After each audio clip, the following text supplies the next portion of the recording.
अस्सलाम वालेकुम नाज़रीन, मैं मारूफ मलिक और आप देख रहे हैं सियासतनामा। दोस्तों, हामिद मीर ने ख्वाजा आसिफ को सामने बिठाकर सवालात किए। उनसे पूछा, ये जो बर्बरियत हो रही है इसके बारे में आपका क्या ख्याल है? तो ख्वाजा आसिफ जवाब देने की बजाय आए बाएं शाएं करते रहे।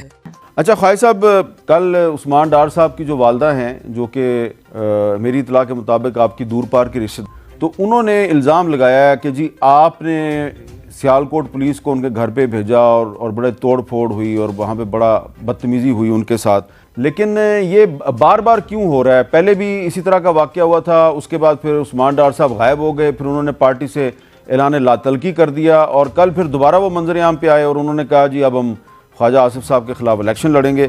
तो ये जो उनकी वालदा ने इल्ज़ाम लगाया, क्या आपने इसकी कोई तहकीकात की है? मीर साहब, ये जो पहले भी ये वाक़या हुआ था, उस वक़्त हमारी हुकूमत थी। ये जो 9 अगस्त तक हमारी हुकूमत रही है, ये उस वक़्त हमारी हुकूमत थी। मैंने उसका वेरिफिकेशन की थी और उसमें कुछ हद तक सच्चाई थी और मैंने उसके लिए फिर जो है माजरत की थी मीडिया पे और साथ ये भी कहा था कि अगर वो चाहते हैं तो मैं उनके घर आके भी जो है उसकी माफ़ी मांग लेता हूँ। मेरी बहन की जगह है, वालदा की जगह है। आपने सही कहा, अजीजदारी जो है उनके साथ है, मोहल्लेदारी है। उस्मान डार साहब के साथ भी मेरी रिश्तेदारी है। उनके तमाम दूसरे जो एक्सटेंडेड फैमिली जो है वो अल्लाह के फजल से मेरे उनके साथ बड़े अच्छे ताल्लुकात हैं। आना जाना है, शादियों पे, गमी पे आना जाना है, तो ये कोई ऐसी बात नहीं है। मैं अभी जो मैंने वेरिफिकेशन की है वो बिल्कुल पुलिस अपने उस स्टैंड के ऊपर खड़ी है कि जी हम गए हैं वहाँ पे। उमर डार साहब को जो है जो मफरूर हैं, मैं आप जब किसी भी घर का, चाहे वो मेरा घर हो या किसी और का घर हो, वहां से कोई बंदा, भाई, बेटा, कोई भी मफरूर हो जाए, तो जब घर की जो चादर और चार दीवारी जो है वो मजरूह हो रही हो, तो वो मफरूर को वापस आके गिरफ्तारी पेश कर देने चाहिए। इज्जतदार पॉलिटिकल जो वर्कर हैं वो इसी तरह करते हैं। मफरूर होके अपने अहले खाना को वल्नरेबल नहीं बनाते। उनको इस किस्म के जो सिलसिले हैं, जो पुलिस के ऊपर जो इल्जाम लगा रहे हैं, उसके लिए एक्सपोज नहीं करते। पॉलिटिकल वर्कर की यही डेफिनेशन है। आप मुझसे ज्यादा पॉलिटिक्स को जानते हैं, मैं तो, आप पहले सहाफी थे, मैं तो सियासत में बाद में आया हूँ। ख्वाजा साहब, आप कह रहे हैं कि उमर डार साहब जो हैं उनको चाहिए कि अगर वो मफरूर हैं तो पुलिस उनके घर छापे मारती है तो वो गिरफ्तारी दे दें। तो मैं कौन होता हूँ उनको डिक्टेट करने वाला? मैं तो एक ओपिनियन दे रहा हूँ। जी ठीक है, आपकी एक ओपिनियन वो ठीक है, लेकिन आपकी ओपिनियन से एक सवाल निकलता है कि इसी तरह जब कुछ अर्सा पहले तक नवाज शरीफ साहब जो हैं वो भी बहुत से मुकदमात में उनको इश्तिहारी करार दिया था, तो वो तो लंदन जाके बैठे हुए थे। तो क्या आपने कभी उनसे कहा था कि आप वापस पाकिस्तान जाएं और गिरफ्तारी दे दें? लेकिन इस किस्म की सिचुएशन उनके साथ तो क्रिएट नहीं हुई थी ना, जो सिचुएशन यहाँ पे क्रिएट हुई, जिस पे एहतजाज किया जा रहा है।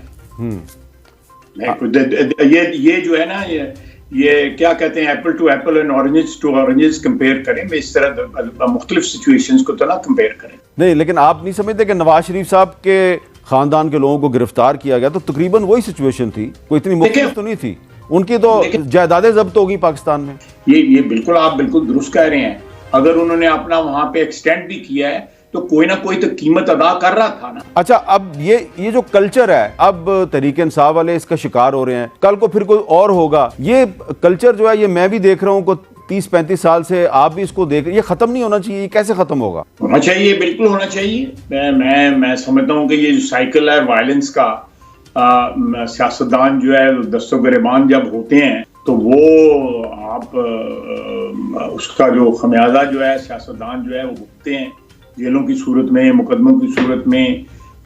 दोस्तों, नून लीग के मफरूर नवाज शरीफ जब लंदन में बैठे थे तो क्या उनके खानदान के किसी फर्द पर रात के पहर छापा मारा गया था? क्या उस वक्त किसी ने कहा था कि नवाज शरीफ मफरूर है तो उसके किसी खानदान के बंदे को उठा लो या उसकी चादर और चारदीवारी का तकद्दस पामाल करो? और जब उस वक्त किसी ने यह हरकत नहीं की थी तो अब क्यों? तो इस वक्त जो मुल्क में जुल्म और बर्बरियत हो रही है तो किसी की गैरत क्यों नहीं जाग रही? दोस्तों, इस वीडियो में ख्वाजा आसिफ पुलिस की गैर कानूनी हरकत को डिफेंड कर रहे हैं। खुदा न खास्ता अगर कल कोई बंदा उनके घर में यही हरकत करे तो उस वक्त क्या होगा? कहाँ हैं वो सो-कॉल्ड तंजीमें जो इंसानी हकूक की अलमदार बनी होती हैं? क्या उनको ये सब कुछ नजर नहीं आ रहा या वो देखना ही नहीं चाहते? दोस्तों आप ही बताएं कि किस कानून की किताब में कहाँ लिखा हुआ है कि अगर कोई मुजरिम आपको घर पर नहीं मिलता तो आप उस शख्स की चादर और चार दीवारी का तकद्दुस पामाल करें और उसके घर की खवातीन को हरासा करें और उनकी इज्जत पामाल करें? अगर उस्मान डार मुजरिम था तो उस वक्त जब वो टीवी पर इंटरव्यू दे रहा था तो आपने उसको गिरफ्तार क्यों नहीं किया और उसको क्यों छोड़ दिया? अगर वो मुजरिम था तो आपने उसको अदालत में पेश क्यों नहीं किया और उसके खिलाफ अदालत में केस क्यों नहीं चलाया? दोस्तों यही सवाल मैं आपके लिए छोड़े जा रहा हूँ। अगर आपको इन सवालात के जवाब मिल जाएं तो बराए मेहरबानी हमें भी आगाह कर दीजिएगा। अल्लाह हाफ़िज़।